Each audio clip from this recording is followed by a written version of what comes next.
Manalangin po sa ating lahat, mga kapatid.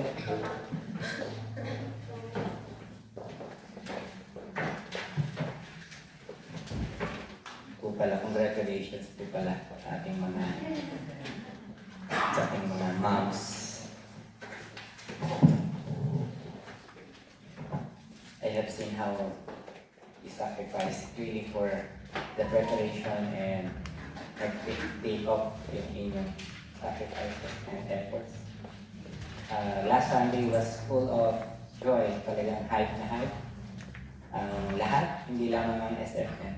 Because it's good to be together as one big family under the international department every once in a while and share the word and also worship together as one big family. Ayun, so salamat sa mga kapatira natin na nag-invite, ang kanilang mga friends. We missed so many people last Sunday. And today, parang marami rin tayong nami-miss na. Ganun pa man, thank God, kasama natin ang Diyos. Amen. Amen. Let us open our Bibles to the book of Acts, chapter 2.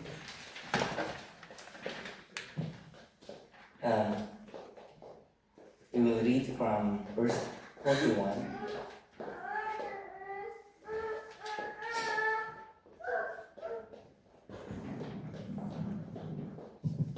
Acts 2:41. Let's read. Those who accepted his message were baptized, and about 3,000 were added to their number that day. They devoted themselves to the apostles' teaching and to the fellowship, to the breaking of bread and to prayer. Everyone was filled with awe, and many wonders and miraculous signs were done by the apostles. All the believers were together and had everything in common. Selling their possessions and goods, they gave to anyone as he had need. Every day, they continued to meet together in the temple courts. They broke bread in their homes and ate together with glad and sincere hearts, praising God and enjoying the favor of all the people. And the Lord added to their number daily those who were being saved.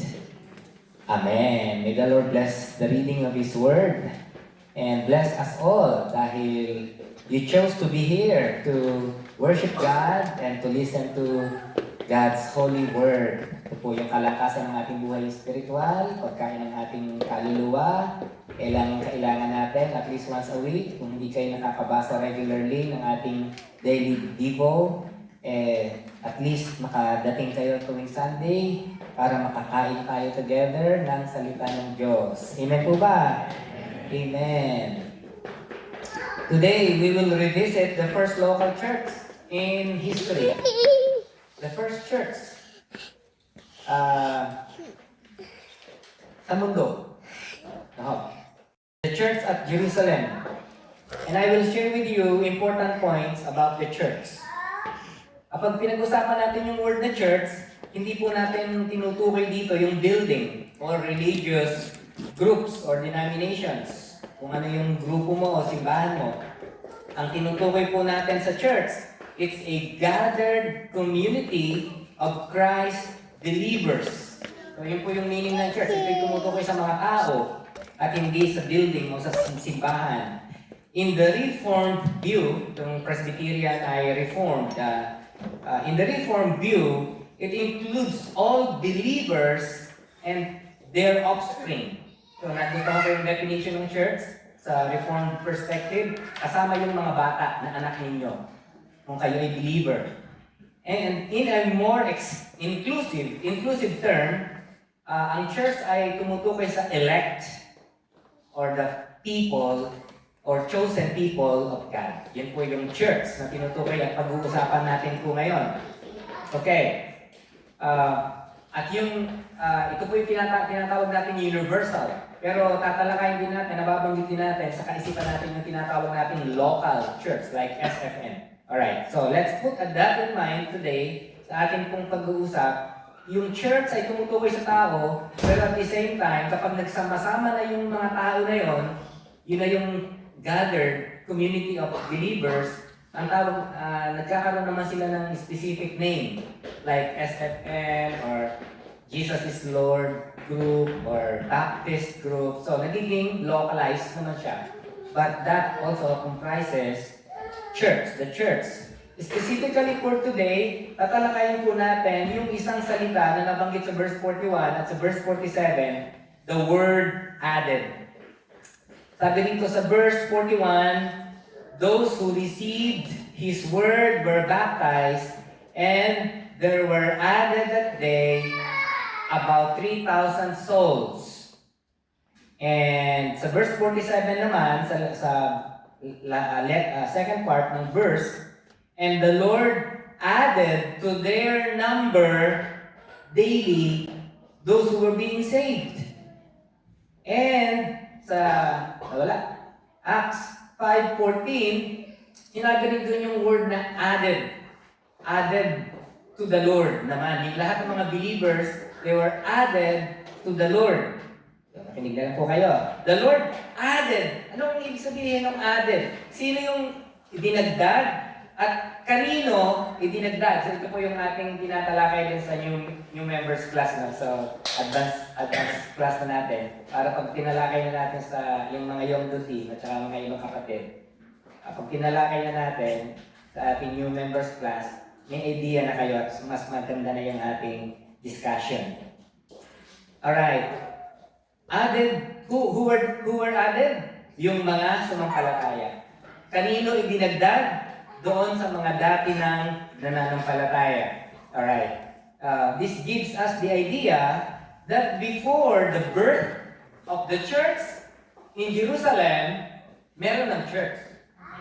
Ito yung isang tension between the Reformed at saka doon sa tinatawag na dispensational group na ang church daw ay nagsimula sa Acts chapter 2, sa Acts Church of Jerusalem. But dito, yung church, yung mga new believers sa Church of Jerusalem ay dinagdag na lang doon sa group of believers or community of believers na nag-i-exist na before pa ng Acts chapter 2. And that was the group of the disciples who became apostles later on. Alright. And despite, sa kabila na ang church po na ito, na nung panahon na yun ay sobrang inuusig, sobrang kinapuputan ng mga ibang religious group, particularly the Judaizers. Bakit ang Panginoon, tuwing may nananampalataya kay Jesus, kaagad idinadagdag ng Panginoon dito sa church na ito, na pinipersecute naman. Galit ang emperor, galit ang mga Hudyo sa kanila, pero sa tuwing may nananampalataya, dinadala ng Panginoon mismo sa church itong mga sumasampalataya. So we will answer that question today. Ano ba yung meron sa church, so sa iglesia?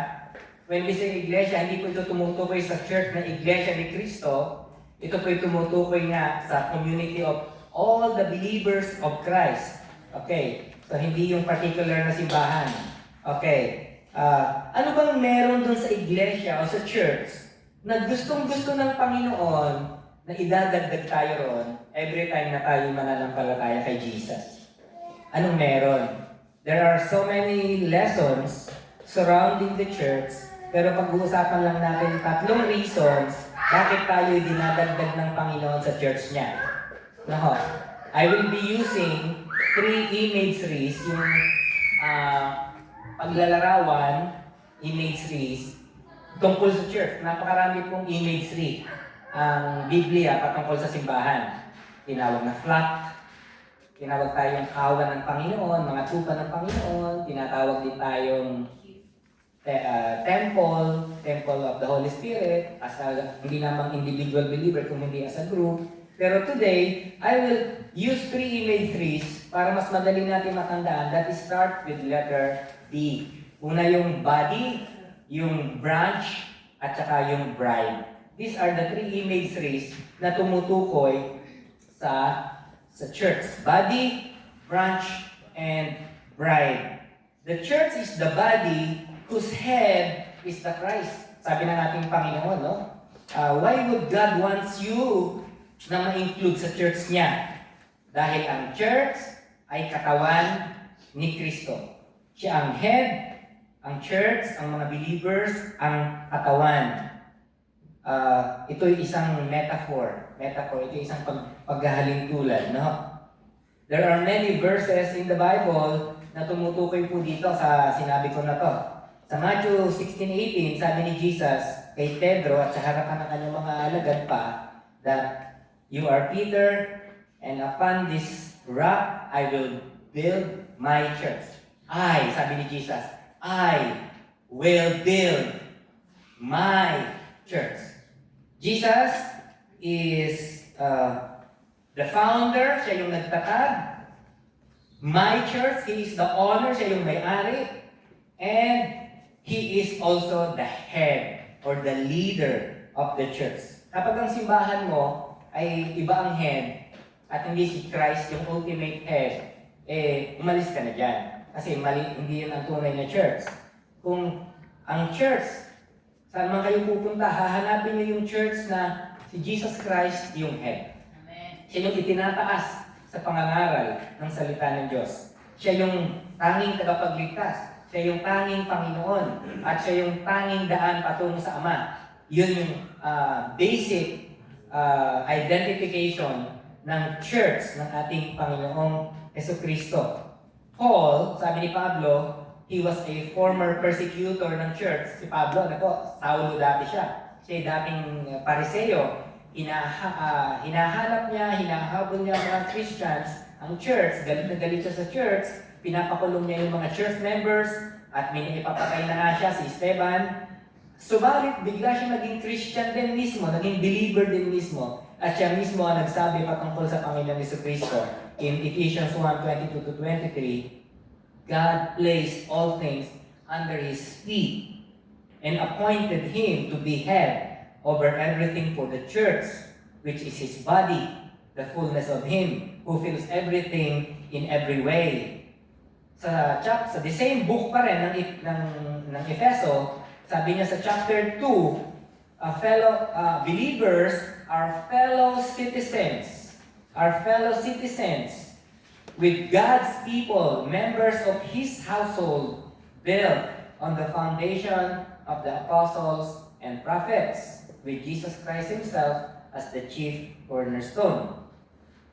Sa 1 Corinthians, haba ng diskurso ni Apostol Pablo at sa Romans, ang haba ng kanyang pahayag patungkol sa katawan ni Kristo na may iba-ibang parts, may iba-ibang bahagi. Merong mata, merong tenga, merong ilong, merong kamay, iba-ibang parts. Pero lahat yun ay bahagi ng isang katawan. Kahit hindi daw pwedeng sabihin ng mata doon sa isang part na, wala ka namang kwenta, diyan ka lang.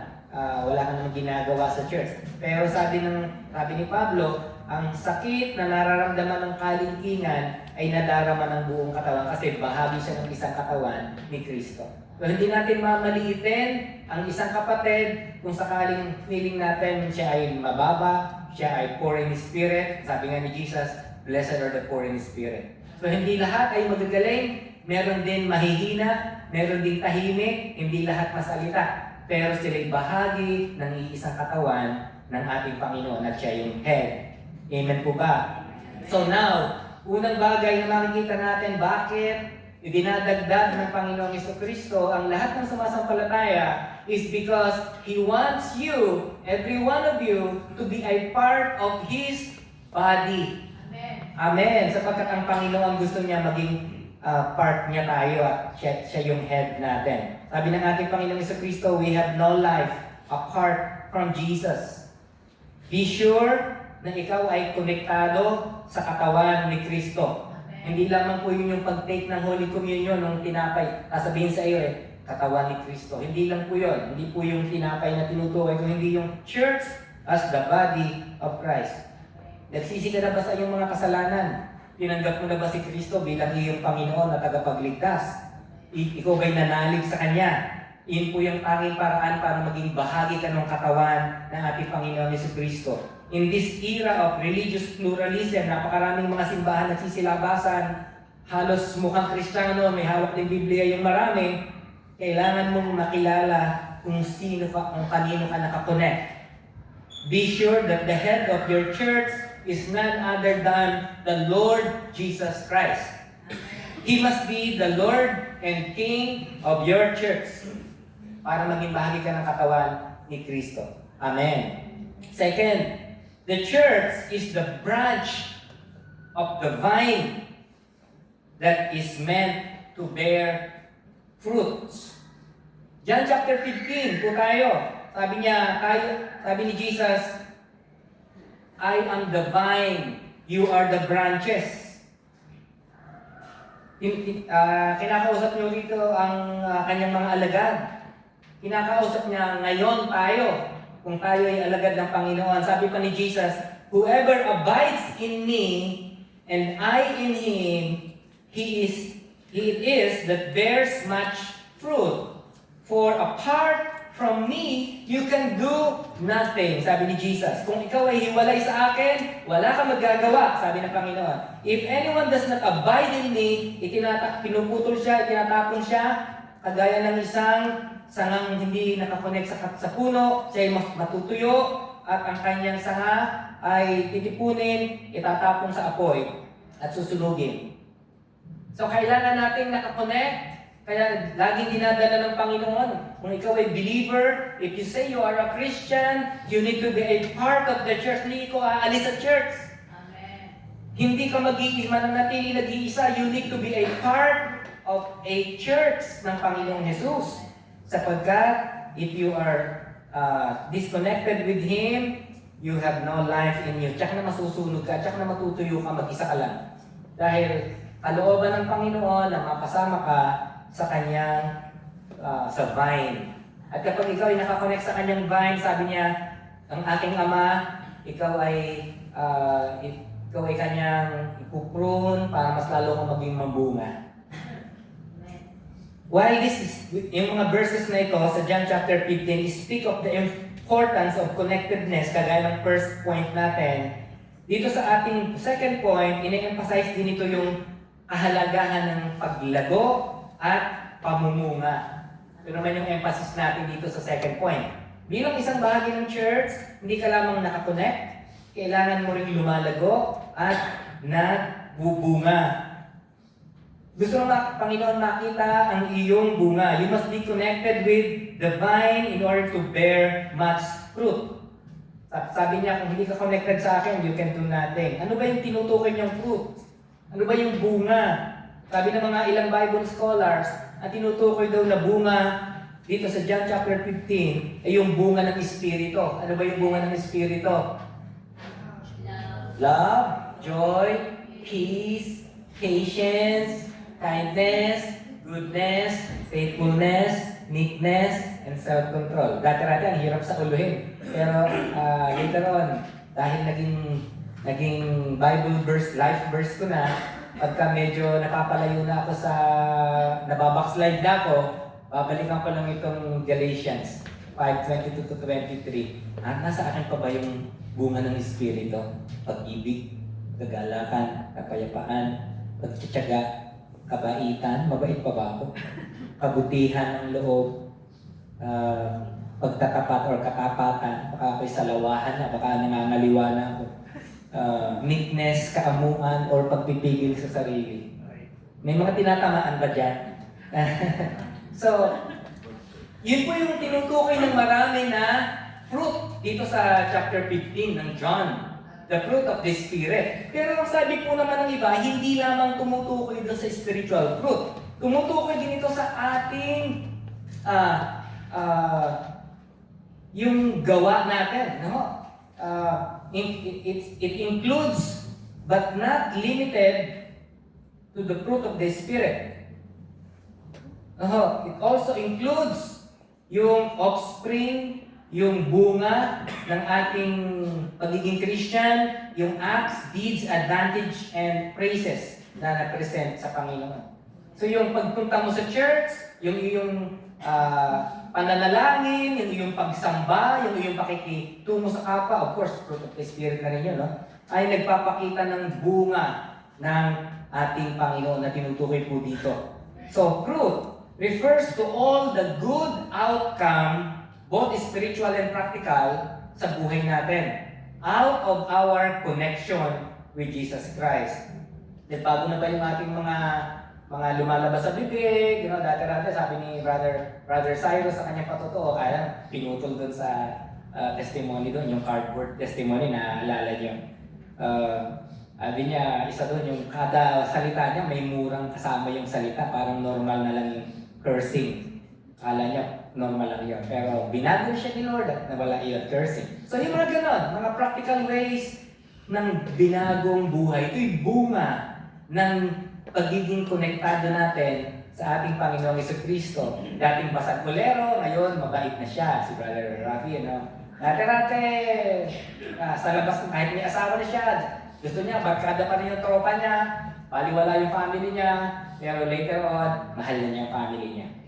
Dati-dati, gustong adik sa ganito sa mundo, ngayon, adik ng magpuri kay Kristo. Ayan. So marami pa iba. Nakita natin sa mga patotoo. And I think many people were touched by those simple testimonies na ginagawa ng Panginoon Jesucristo kung tayo'y konektado sa Kanya. Kaya dinadala ng Panginoon, if you say you are a believer of Christ, kung sinasabi mo Kristiyano ka, bakit wala ka sa church? Bakit umaalis ka sa church? O bakit, anong pangalan ng pastor mo? Anong pangalan ng church nyo? Bakit hindi mo pa kilala? And so forth.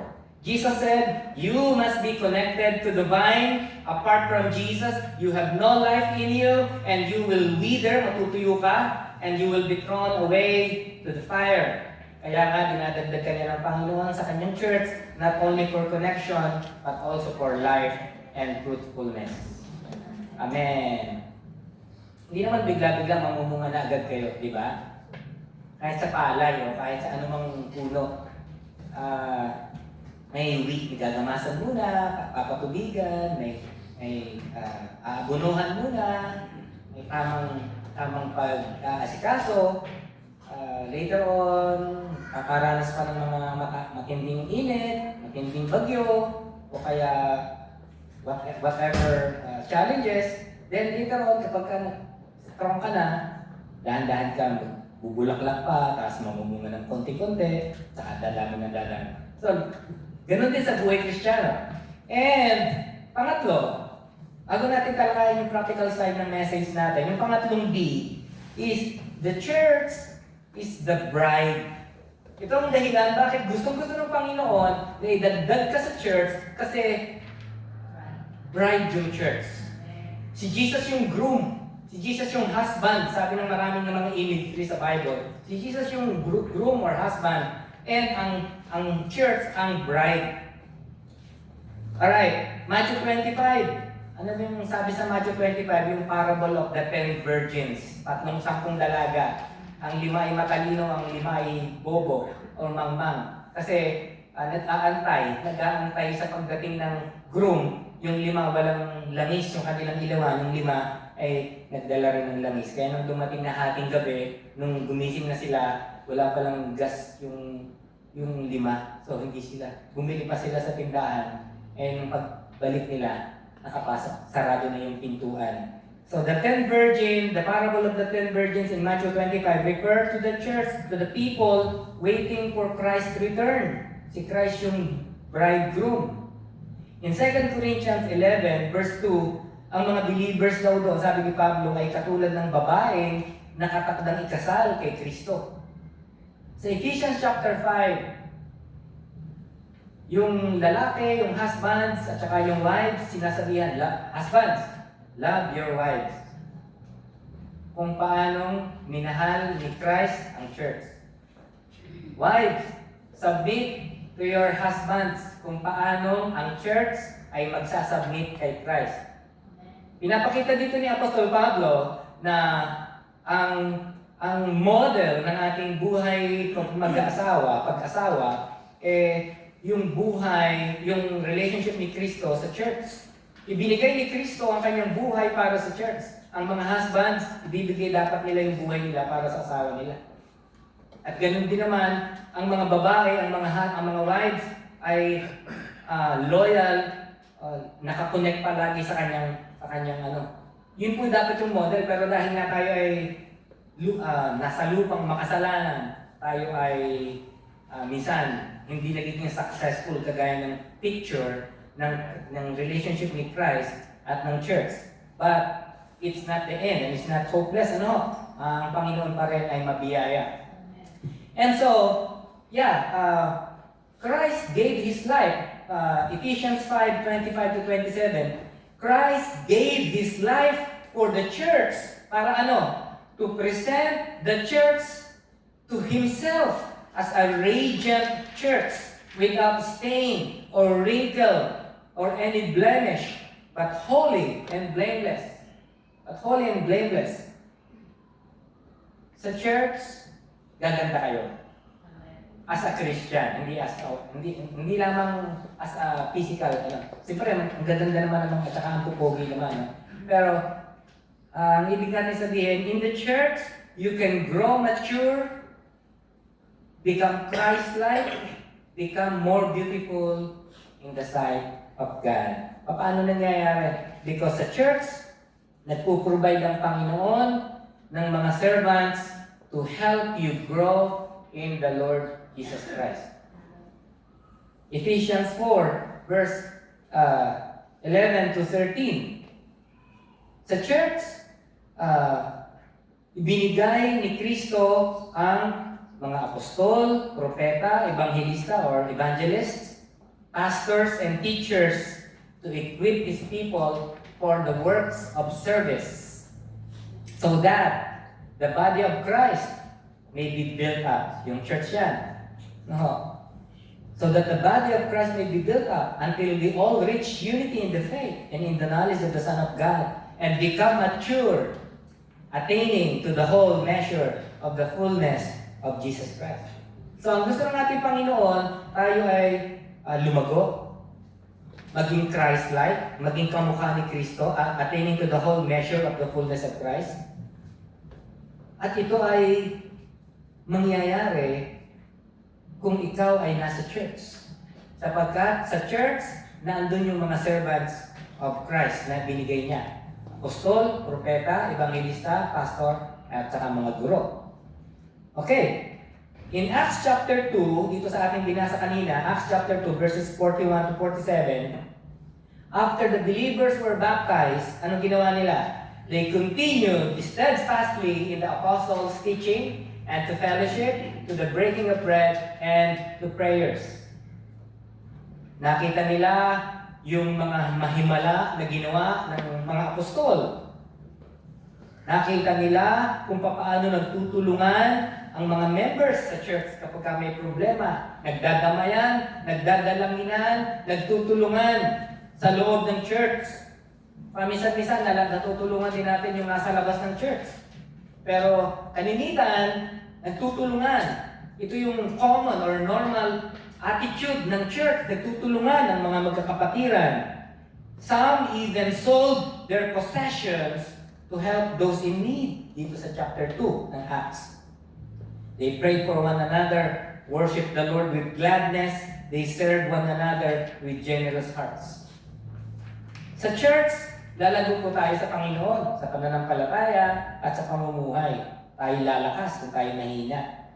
And we will become a blessing to others. Sa church, ipinuprovide ni God yung mga nagdidilig, yung mga nagpe-fertilize para ikaw ay lalago at mamumunga. It is God who helps us grow and become fruitful. Meron isang downside ng church. There are many problems also. Hindi tayo immune sa problema sa church. Because the church consists of imperfect people. Tingnan niyo mga katabi niyo, hindi naman perfect tayo lahat. We are sinners saved by grace. Tayong lahat ay makasalanan na iniligtas ng biyaya ng Diyos. Hindi tayo narito dahil tayo ay perfect. Hindi tayo narito dahil tayo mababait na. Kaya tayo narito dahil sa biyaya o sa grasya ng Diyos. Amen. Amen. So, bawat isa sa atin may mga kanya-kanyang kahinaan, imperfections.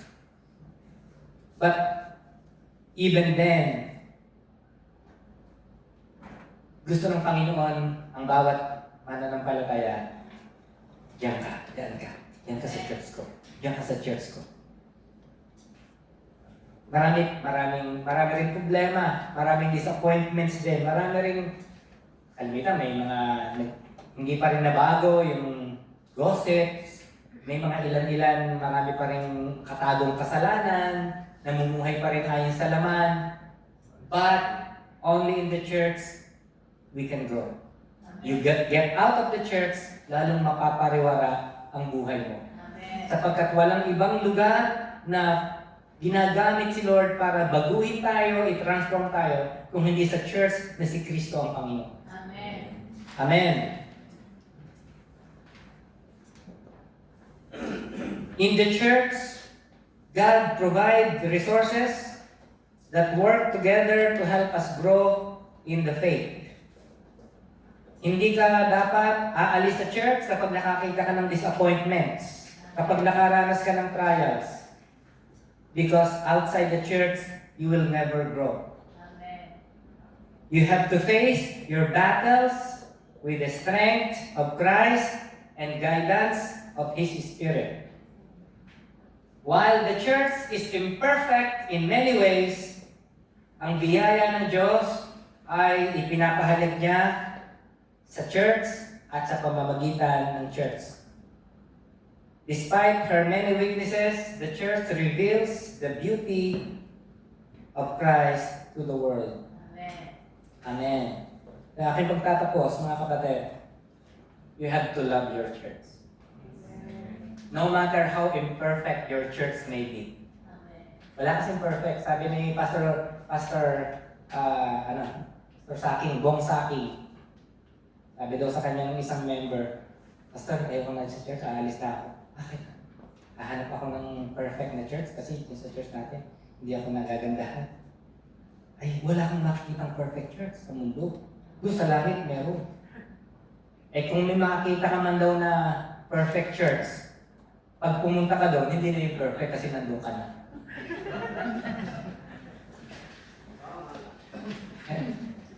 Huwag natin hanapin sa lupa yung perfect church. Amen. Kasi pine-perfect pa lang ni Christ ang bawat membro ng church. And no matter how weak we may be, there is no other place in the world where God makes us grow.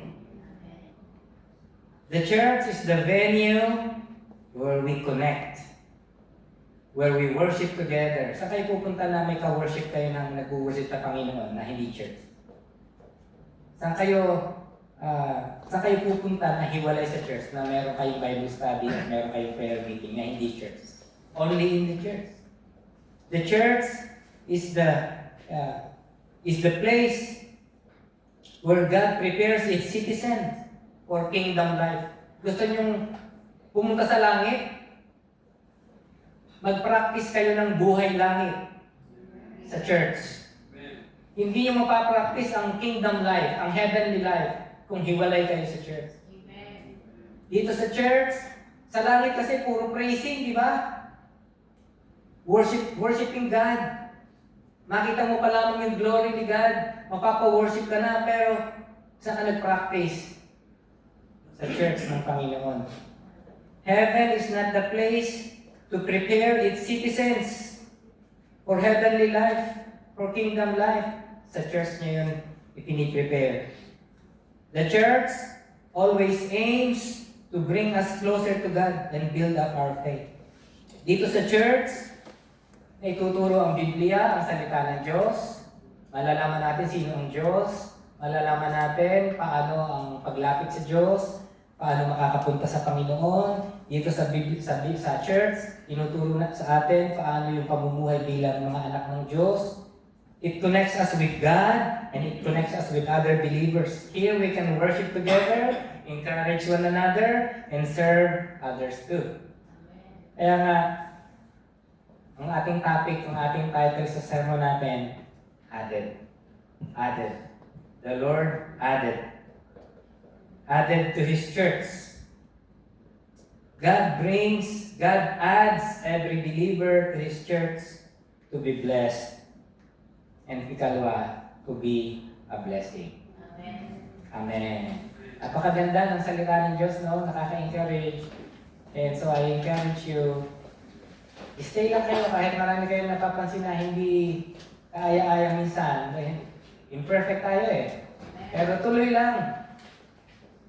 Be a part of the solution. Not run away from the problem. Amen. The best na magagawa natin, mag-pray, look to Jesus, the author and perfecter of our faith. Amen. Tinignan ko yung ating mga pictures. Ang daming kagagandang mga pictures natin na nagpapaalala kung gaano kaganda ang nasa church ng Panginoon. So kahit nanghihina kayo mga kapatid, tuloy lang. Kung kinakailangan yung pilitin ang sarili yung magpunta sa church, pilitin nyo. Kung kinakailangan ninyong kainin, ilulukin yung pride nyo dahil ayaw nyo may makita doon sa church, lulukin nyo dahil si Kristo ang tingnan nyo. Si Kristo lang. Amen. Amen.